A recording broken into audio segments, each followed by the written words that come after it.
बिस्मिल्लाहिर्रहमानिर्रहीम अस्सलाम वालेकुम। सऊदी इन्फो यूट्यूब चैनल में आपको खुश आमदीद कहते हैं।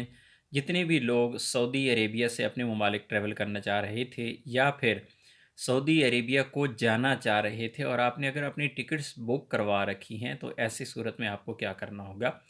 यहाँ पर मैं आप लोगों को एक चीज़ बता दूँ कि किसी भी एयरलाइन की जानिब से अब तक कोई हिदायत नहीं दी गई हैं।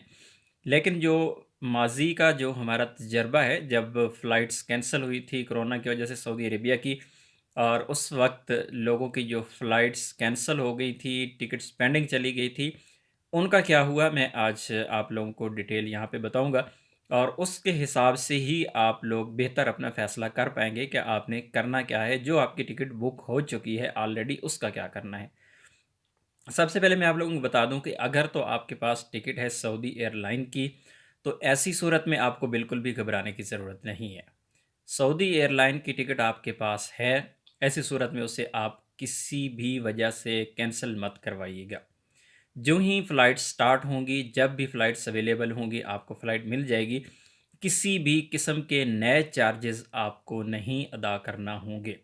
सऊदी एयरलाइन की जो टिकट है वो 1 साल के लिए वैलिड रहती है। फॉर एग्ज़ाम्पल आपने 1 दिसंबर को टिकट परचेज़ की और आप 31 दिसंबर को सफ़र करना चाह रहे थे, या आप 25 दिसंबर को सफ़र करना चाह रहे थे। तो ऐसी सूरत में अगर फ़्लाइट्स नहीं जाती, तो आपकी जो वो टिकट है वो 1 साल तक वैलिड रहती है। 1 साल तक बगैर किसी किस्म के चार्जेज़ के आपको सऊदी एयरलाइन ये फ़ैसिलिटी देती है कि वो टिकट आप इस्तेमाल कर सकते हैं। अब दूसरी जानिब आते हैं, बाकी जो फ़्लाइट्स हैं यहाँ पर 2 किस्म की जो टिकट्स होती हैं, एक रिफ़ंडेबल होती है, एक नॉन रिफ़ंडेबल होती है।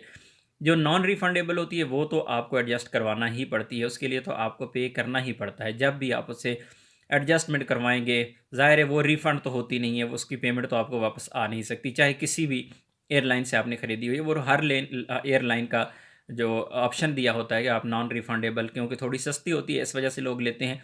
तो नॉन रिफ़ंडेबल जब भी आप एडजस्ट करवाएँगे तो आपको पेमेंट करना होगी, पैसे तो आपको वापस किसी सूरत हो नहीं सकते।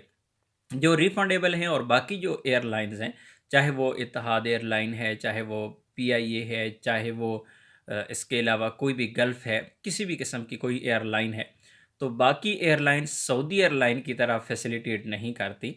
बाकी एयरलाइंस के कुछ ना कुछ चार्जेज़ होते हैं, और स्पेशली मैं माज़रत के साथ कि पीआईए ने जो लोगों के साथ और स्पेशली पाकिस्तानियों के साथ कोरोना के दौरान सलूक किया, शायद बाहर की एयरलाइन ऐसा नहीं करती।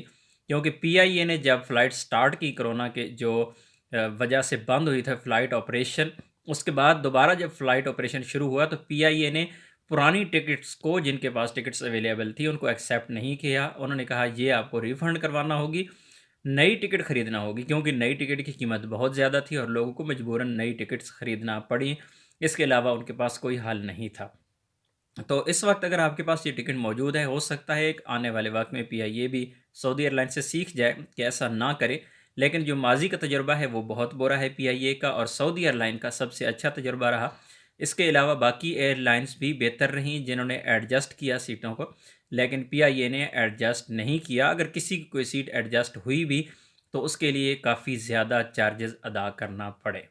तो इसलिए परेशान होने की ज़रूरत नहीं है आप लोगों को। अगर आपकी टिकट मौजूद है, ऑलरेडी आप टिकट बुक करवा चुकी हैं, उसे आप कैंसिल मत करवाइएगा। बहुत सारे लोग ये सोच के कैंसिल करवा देंगे कि किसी ने अगर 25 को सफ़र करना है तो वो ये सोच के कैंसिल करवा देगा कि अगर 25 को मैंने सफ़र ना किया और फ़्लाइट्स तो जा नहीं रही, ऐसी सूरत में मेरी पेमेंट मुझे वापस नहीं होगी।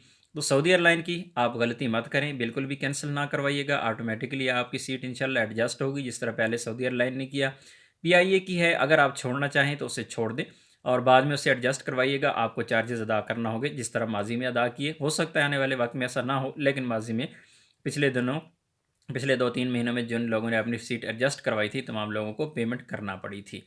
तो इस हवाले से अगर आपके पास भी किसी किस्म की कोई इन्फॉर्मेशन है, आप शेयर करना चाहते हैं लोगों के साथ, आप कमेंट में ज़रूर लिखिएगा ताकि बाकी लोगों को भी फ़ायदा हो सके। मिलते हैं एक और नई वीडियो के साथ, तब तक के लिए इजाज़त दीजिए। अल्लाह हाफ़िज़।